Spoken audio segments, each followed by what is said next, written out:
எல்லாருக்கும் என்னுடைய மாலை வணக்கத்தை தெரிவித்துக் கொள்கிறேன். கர்த்தராகிய இயேசு கிறிஸ்துவினுடைய திருநாமம் இன்றும் மகிமைப்படுவதாக. ஒரு சில வசனங்களை நாம் வாசிக்கலாம். உபாகமத்தின் புஸ்தகம், உபாகம புஸ்தகம் 29வது அதிகாரம். உபாகமம் 29:9. உபாகமம் 29ஆம் அதிகாரம் 9வது வசனம். இப்பொழுதும் நீங்கள் செய்வதெல்லாம் உங்களுக்கு வாய்க்கும்படிக்கு இந்த உடன்படிக்கையின் வார்த்தைகளை கை கொண்டு அவைகளின்படி செய்வீர்களாக. நான் மீண்டுமாக வாசிக்கிறேன். இப்பொழுதும் நீங்கள் செய்வதெல்லாம் உங்களுக்கு வாய்க்கும்படிக்கு இந்த உடன்படிக்கையின் வார்த்தைகளை கை கொண்டு அவைகளின்படி செய்வீர்களாக. நான் உங்களுடைய கவனத்துக்கு கொண்டு வர விரும்புகிற ஒரே ஒரு ஃப்ரேஸ், ஒரே ஒரு சொற்றொடர் என்னவென்றால், நீங்கள் செய்வதெல்லாம் உங்களுக்கு வாய்க்கும்படிக்கு. நீங்கள் செய்வதெல்லாம் உங்களுக்கு வாய்க்கும்படிக்கு. அது என்ன காரியங்கள்லாம் ஒன்றும் சொல்ல கிடையாது. ஆனால் நீங்கள் செய்வதெல்லாம் உங்களுக்கு வாய்க்கும்படிக்கு என்று இந்த வசனத்தை மோசே எழுதி நமக்கு கொடுத்திருக்கிறார். நம்ம எல்லாவற்றையும் நாம் இயேசு கிறிஸ்துவின் நாமத்திலே நாம் செய்கிறோம். இப்பொழுது கூட இந்த கிளினிக்கை கர்த்தராகிய இயேசு கிறிஸ்துவின் நாமத்திலே நாம் தொடங்கி இருக்கிறபடினாலே இது மிகுந்த ஒரு ஆசீர்வாதமான ஒரு கிளினிக்காக இருக்க போவதற்காக நாங்கள் தேவனுக்கு அதிகமாக நன்றி செலுத்துகிறோம். இயேசு கிறிஸ்துவின் நாமத்திலே செய்யப்படுகிற எல்லாவற்றையும் அவர் ஆசீர்வதிக்கக்கூடியவராக இருக்கிறார். அவர் அல்லாதபடிக்கு நமக்கு ஒரு ஆசீர்வாதமும் இந்த உலகத்திலே கிடையாது. ஆகவே அவருடைய நாமத்திலே நமக்கு எல்லா ஆசீர்வாதமும் இருக்கிறது. இங்கே நாம் படிக்கிறோம், நீங்கள் செய்வதெல்லாம் உங்களுக்கு வாய்க்கும்படி இந்த உடன்படிக்கையின் வார்த்தைகளை கை கொண்டு அவைகளின்படி செய்வீர்களாக. அங்கே மோசே சொல்லுகிற ஒரு கட்டளை என்னவென்று சொன்னால், ஒரு கண்டிஷன் என்னவென்று சொன்னால், இந்த உடன்படிக்கையின் வார்த்தைகளை கை கொண்டு நாம் நடக்க வேண்டும் சொல்லு. ஜோயலும் சிலேஷாவும் கர்த்தருடைய பிள்ளைகளாக இருக்கிறார்கள். வேதத்தின்படி நடக்கிற உத்தம மார்க்கத்தாரின் கூட்டத்திலே அவர்கள் இருக்கிறார்கள். ஆகவே அவர்கள் வேதத்தின்படி நடக்கக்கூடியவர்களாகவே இருக்கிறபடினாலே அவர்கள் கையிட்டு செய்யக்கூடிய காரியங்களை கர்த்தர் வாய்க்கக்கூடியவராக, ஆசீர்வதிக்கக்கூடியவராகவே இருக்கிறார் என்று நான் மனமாற நம்புகிறேன். ஆகவே இந்த வசனத்தின்படியாக நீங்கள் செய்வதெல்லாம் உங்களுக்கு வாய்க்கும்படிக்கு, அன்பார்ந்த சகோதர சகோதரிகளே, உங்களுடைய வாழ்க்கையிலே நீங்கள் என்ன காரியத்தை செய்தாலும் நீங்கள் அதை கர்த்தராகிய இயேசு கிறிஸ்துவின் நாமத்தில் செய்யுங்கள். கர்த்தரை எனக்கு முன்பாக நான் எப்பொழுதும் வைத்திருக்கிறபடியினால் நான் அசைக்கப்படுவதில்லை என்று சங்கீதக்காரன் 16வது சங்கீதத்திலே சொல்லுவான். ஆகவே உங்களுடைய வாழ்க்கையை நீங்கள் என்ன காரியம் செய்தாலும், சிறிய காரியமோ பெரிய காரியமோ, எதை செய்தாலும் அதை கர்த்தராகிய இயேசு கிறிஸ்துவின் நாமத்தில் செய்து கர்த்தராகிய இயேசு கிறிஸ்துவை முன்னிலைப்படுத்தி அவரை முதன்மையாக வைத்து அவரை முன்னிறுத்தி நீங்கள் எதை செய்தாலும் செய்வீர்கள் என்று சொன்னார் உங்களுடைய காரியங்கள் எல்லாம் ஆசீர்வாதமாக அமையும் என்பதற்கு சந்தேகமே கிடையாது. இங்கே பார்க்கிறோம், நீங்கள் செய்வதெல்லாம் வாய்க்கும்படியாக. ஆக கர்த்தர் தான் அதை ஆசீர்வதித்து கொடுக்க வேண்டும். மனித முயற்சிகள் ஒன்று கிடையாது. முதல் மனிதனாகிய ஆதாமே வேலை செய்யும்படியாகத்தான் வைத்தார். அது வேலை செய்கிறது சாபம் என்று நினைக்காதீர்கள். அதுக்கு பிற்பாடுதான் பாவம் வந்தது. பாவம் பிரவேசிப்பதற்கு முன்னதாகவே கர்த்தர் ஒரு வேலையை கொடுத்தார். தோட்டத்தை பண்படுத்தவும் அது வேலை செய்யும்படியாக அவனை வைத்தார் என்று நாம் படிக்கிறோம். ஆகவே வேலை செய்கிறது நல்ல ஒரு விஷயம். வேலை செய்யாதவன் சாப்பிடக்கூடாது என்று இருக்கிறது. ஆகவே நாம் ஒவ்வொருவரும் வேலை செய்ய வேணும். சோம்பேறியாக இருக்கிறது கர்த்தருக்கு பிரியமே கிடையாது. எல்லாரும் சுறுசுறுப்போடு இருக்க வேணும், வேலைகளை செய்ய வேண்டும். அந்த நிலையிலே நாம் கையிட்டு செய்கிறதை அவர் ஆசீர்வதிக்கக்கூடிய தேவனாக அவர் இருக்கிறார். செய்வதெல்லாம் வாய்க்கும். இந்த யோசேப்பினுடைய வாழ்க்கையை பற்றி நாம் அடிக்கடி நாம் சிந்திக்கிறோம். ஒரே ஒரு குறிப்பு மாத்திரம் நான் சொல்கிறேன். அந்த யோசேப்பு போத்திபார் என்கிறவனுடைய வீட்டில் வேலை செய்கிறான். அவன் யோசேப்புடைய வாழ்க்கையிலே கர்த்தர் அவனோடு கூட இருக்கிறார் என்றும் அவன் செய்வதெல்லாம் வாய்க்கிறது என்றும் அந்த எஜமான் கண்டு என்று நாம் படிக்கிறோம். அது நீங்கள் படிக்க முடியும்.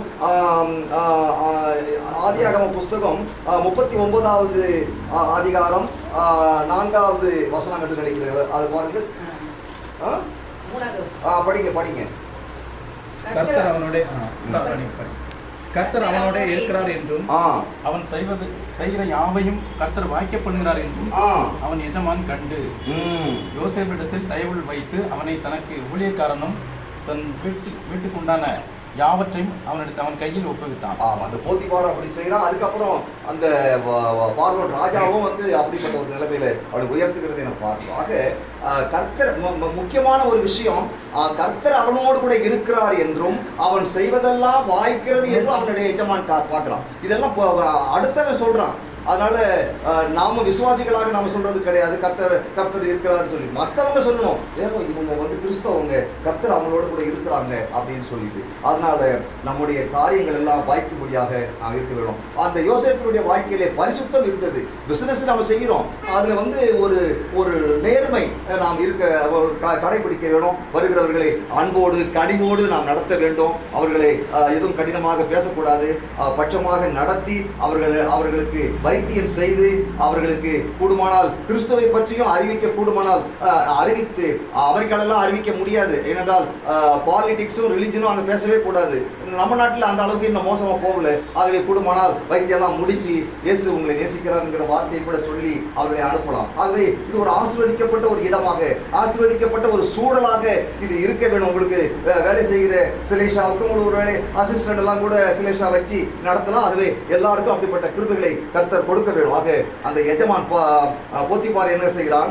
கர்த்தர் அவனோடு கூட இருக்கிறார் என்றும் அவனை எல்லா காரியங்களிலும் வாய்க்க செய்கிறார் என்று கண்டான் என்று பார்ப்போம். முதலாவது சங்கீதத்தில் நமக்கு எல்லாம் பிரபல்யமான ஒரு வாக்கியம், சகோதரன் கூட ஜெபிக்கும் போது கணேசன் அவர்கள் சொன்னார்கள், அது நீங்கள் படிக்கலாம், நல்ல ஒரு வாக்கியம்.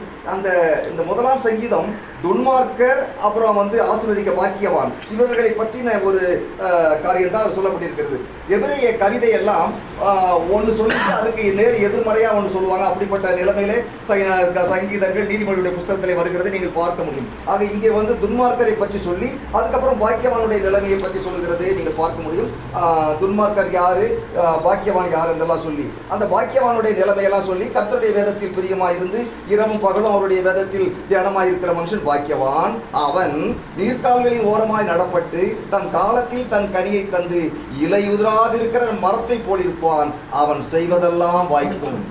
எவ்வளவு அற்புதமா இருப்பாரு. அதை படிக்கும்போது ரொம்ப சந்தோஷமா இருக்கு. அவன் செய்வதெல்லாம் வாய்க்கும். அவன் எப்படி செய்வான்? இயேசு கிறிஸ்து தேவனுடைய நாமத்திலே செய்வான். இயேசு கிறிஸ்துவின் நாமத்திலே அவன் செய்வான். அவன் செய்வதெல்லாம் வாய்க்கும். சின்னதோ பெருசோ அவன் செய்வதெல்லாம் வாய்க்கும். இந்த நாளிலே சிலேஷா கையிட்டு செய்யக்கூடிய வேலையை கர்த்தர் ஆசீர்வதிக்க போகிறார். அல்லேலூயா, ஸ்தோத்திரம். எனக்கு அன்பார்ந்த சகோதர சகோதரிகளே, நாம் எல்லாம் அவளுக்காக ஜெபிக்க வேணும். இந்த பிசினஸ்ல ஒரு எளிய குடும்பம் தான், ஒரு வசதி படைத்த ஒரு குடும்பம் கிடையாது. எல்லாம் கடனை வாங்கி தான் எல்லாம் செஞ்சிருக்கிறாங்க. கர்த்தர் எல்லாம் நேர்த்தியா செய்வார். கடனை அடைக்கிறதுக்கு கர்த்தர் உதவி செய்வார். சிக்கனமாக அவர்கள் இருக்க வேணும். எல்லாம் கடனை அடைச்சி மெய்ந்த துணிக்கைகள் உண்டாகும்படியாக செய்வார். சிலேஷா மெய்ந்த துணிக்கைகள் உண்டாகும்படியாக செய்வார். உன் வாழ்க்கை எப்பிராத்தாவை போல செழிப்புள்ள இடமாக மாற்றுவார். காலையிலே 66ஆம் சங்கீதத்தை படித்தோம். செழிப்பான இடத்திலே கொண்டு வந்தார் என்று. அந்த செழிப்பான இடம் எது என்றால் எப்பிராத்தா தான். எப்பிராத்தா எனப்பட்ட பெத்லெகேம் என்று படிக்கிறோம். எப்பிராத்தா எனக்கு ரொம்ப பிடிச்சமான ஒரு ஊர் பேர். அது வீட்டுக்கெல்லாம் கூட அந்த மாதிரி பேர் வைக்கணும். எப்ரோன் இருக்கு, எப்பிராத்தா, பெத்லெகேம்ங்கிற பேர்லாம் வைக்கலாம். எப்பிராத்தா செழிப்பான இடம், செழிப்பான வாழ்க்கையை உங்களுக்கு தருவார். ஆக இங்கே படிக்கிறோம். அந்த சங்கீதக்காரன் எழுதுகிறான், அவன் செய்வதெல்லாம் வாய்க்கும். ஆக அவர்கள் செய்யக்கூடிய காரியங்கள்லாம் வாய்க்கும்படியாக அந்த கட்டளைகளை கை கொண்டு நடக்க வேணும். யோசேப்பினுடைய வாழ்க்கையிலே தேவன் கர்த்தர் அவனோடு கூட இருக்கிறார் என்றும் அவன் செய்வதெல்லாம் வாய்க்கிறது என்று அந்த எஜமான் பார்க்கிறான். அது மாத்திரம் இந்த சங்கீதக்காரன் சொல்லுகிறான், அவன் செய்வதெல்லாம் வாய்க்கும். ஆக நம்முடைய தேவன் ஆசீர்வதிக்கக்கூடிய ஒரு தேவன்கள். நான் அதை தான் நம்புறேன். ஒருவேளை இந்த உபாகமம் 29 படிக்கும் போது சில பேர் சொல்லுவாங்க, இதெல்லாம் பழைய ஏற்பாட்டு சமாச்சாரம், நீ என்ன இப்போ போய் சொல்லிக்கிட்டு இருக்கிற, புதிய ஏற்பாட்டில் இதெல்லாம் கிடையாதுன்னு. நான் அதை அவ்வளவா நான் அதை ஏற்றுக்கொள்றது கிடையாதுன்னு சொன்னா, ஆபிரகாமுக்கு ஆசீர்வாதம் கொடுக்கும் போது அந்த அனைத்து அவனுக்கு தான், அதாவது ஆபிரகாமுக்கும் யூதர்களுக்கும் தான். ஆனா உனக்குள் பூமியில் உள்ள வம்சங்கள் எல்லாம் ஆசீர்வதிக்கப்படணும் ஒன்று இருக்கு இல்லையா, அதுல நான் வர்றேன். அதுல சிலேஷா வர்றா, ஜோயல் வர்றாரு. பூமியில் உள்ள வம்சங்கள் எல்லாம் ஆசீர்வதிக்கப்படணும் ஒன்று இருக்கு இல்லையா, அது உள்ளார நான் இருக்கிறேன். அது எப்படி வருதுன்னு சொன்னா, அப்படியே ஆபிரகாம்ல இருந்து அப்படியே எல்லாம் தாவீது அதான் மத்திய எழுதுறாரு, ஆபிரகாமின் குமாரனும் தாவீதின் குமாரனும். ஆபிரகாம்ல இருந்து நேரடியாக அப்படி தாவீதுக்கு வந்துருவாரு. ஆபிரகாமின் குமாரனும் தாவீதின் குமாரனுமாக இயேசு கிறிஸ்து.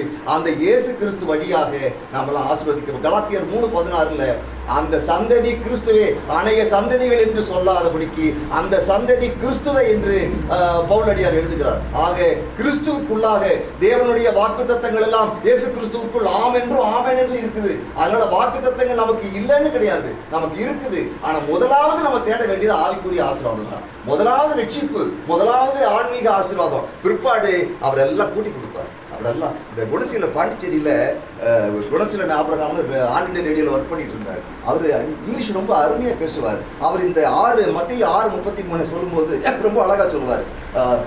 First seek the kingdom of God and after this all these things shall be added unto you. ரொம்ப அழகாக சொல்லுவார். Shall be added unto you, shall be added unto you சிலேஷா. All these things shall be added. முதலாவது நீ தேவனை பிடிச்சிக்க. ஆனால் நீ காலையில் திறக்கும் போதே இயேசுவின் நாமத்தில் இன்னைக்கு நான் திறக்கிறேன், ஆசீர்வாதி வேலையை ஆசீர்வதியும். அதனால எல்லாம் வியாதியாக போகணும்னு அவசியம் கிடையாது. கர்த்தர் கொண்டு வருவார், வியாதியானவங்களை கொண்டு வருவார். அதனால நீ ஒன்றும் கவலைப்படாது, கர்த்தர் ஆசீர்வதிப்பார். ஆக நான் பார்ப்பேன். ஒரே ஒரு காரியத்தை மாத்திரம் நான் சொல்கிறேன். இந்த ஆதியாகம புஸ்தகம் படிக்கும்போது இந்த ஈசாக்கு துறவு தோண்டுவான். அந்த சம்பவம்லாம் நீங்கள் படிச்சீங்கன்னா ரொம்ப ஆச்சரியமாக இருக்கும். துறவு தோண்டிக்கிட்டே வருவான். அந்த எதிரிகள்லாம் அதை தூத்துக்கிட்டே வருவாங்க. ஆனால் அவன் சலிக்க மாட்டான். அதெல்லாம் தோண்டுவான். அந்த ஒரு துறவுக்கும் ஒரு பேரெல்லாம் வைப்பான். அவங்க அப்பா தோண்டுறதெல்லாம் கூட தூத்துருவாங்க. அதெல்லாம் திருப்பி அவன் தோண்டுவான். அதெல்லாம் தோண்டிட்டு ரகபோத்து அது இதுன்னு சொல்லி எல்லாம் பேர் வைப்பான். அந்த பெயரெல்லாம் ரொம்ப அற்புதமான பெயர். அதிலிருந்து அநேக ஆன்மீக காரியங்களை நாம் கற்றுக்கொள்ள முடியும். அந்த ஈசாக்கை பற்றி படிக்கும்போது ஒரு வார்த்தை வருகிறது. ஈசாக்கு விதை விதைத்தான், கர்த்தர் 100 மடங்கு அதை ஆசீர்வதித்தார். சிலேஷா, நீ இயேசுவின் நாமத்திலே விதை இந்த கிளினிக்கை திறந்து அதை நீ நடத்து. 100 மடங்கு கர்த்தர் ஆசீர்வாதத்தை தருவார். அப்படி தரலன்னா ஏண்டா பாயலன்னு எனக்கு கேளு. நிச்சயமா செய்வார். ஏன்னா நான் அந்த ஆசீர்வாதத்தெல்லாம் அடைஞ்சிருக்கிறேன். ஆனால் நான் என்ன சொல்கிறேன், அதனால ஆசீர்வாதம்னு சொல்லி ப்ராஸ்பரிட்டி டாக்டரினை போதிக்கிறவன் கிடையாது, ப்ராஸ்பரிட்டி டாக்டரினை நம்புறவன் கிடையாது. ஆனால் கிறிஸ்துவுக்குள்ளாக உனக்குள்ளாக பூமியில் உள்ள வம்சங்களாம் ஆசீர்வதிக்கப்படும்னு தேவன் சொன்னார்கள் ஆபிரகாம். அதை நான் பரிபூர்ணமாக விசுவாசிக்கிறேன். நம்ம சபையில் நிறைய பேர் இதை விசுவாசிக்க மாட்டாங்க, ஆனால் நான் அதை விசுவாசிக்கிறேன். அதனால அந்த சந்ததி கிறிஸ்துவே என்று பவுல் எழுதுகிற வண்ணமாக அந்த கிறிஸ்துவுக்குள்ளாக நான் இருக்கிறபடினாலே கிறிஸ்துவுக்கு உண்டான எல்லா ஆசீர்வாதங்களும் எனக்கு உண்டு என்று முழுமையாக நான் நம்புகிறேன். ஆகவே நாம் ஒன்றும் கவலைப்பட வேண்டிய அவசியம் கிடையாது. ஈசாக்கு விதை விதைத்தான், கர்த்தர் 100 மடங்கு அவனை ஆசீர்வதித்தார்னு படிக்கிறோம். ஆகவே இன்னைக்கு நம்ம இதை தொடங்கி வைக்கிறோம். இயேசு கிறிஸ்துவின் நாமத்தில் கர்த்தர் அதை ஆசீர்வதிப்பார், 100 மடங்கு வாய்க்க செய்வார். அவன் செய்வதெல்லாம் வாய்க்கும். ஒரே ஒரு எழுத்தை மாத்திரம் மாத்திக்க. அவள் செய்வதெல்லாம் வாய்க்கும், சிலேஷா செய்வதெல்லாம் வாய்க்கும். ஏன்னா ஜோயல் பல்ல பார்க்க முடியாது, உடைக்கதான் செய்வேன். அப்படியே பார்க்காம இருக்கிறது நல்லது. அதனால அவனுங்கிறது போல அவள்னு போட்டுங்க. அதனால அவள் செய்வதெல்லாம் வாய்க்கும். நானும் அந்த வார்த்தையை சொல்லி நிறைவு செய்கிறேன். அவர் கர்த்தர் உங்களுக்கு நிறைவான பலனை தருவாராக. அவருடைய திருநாமம் மகிமைப்படுவதாக. ஆமென்.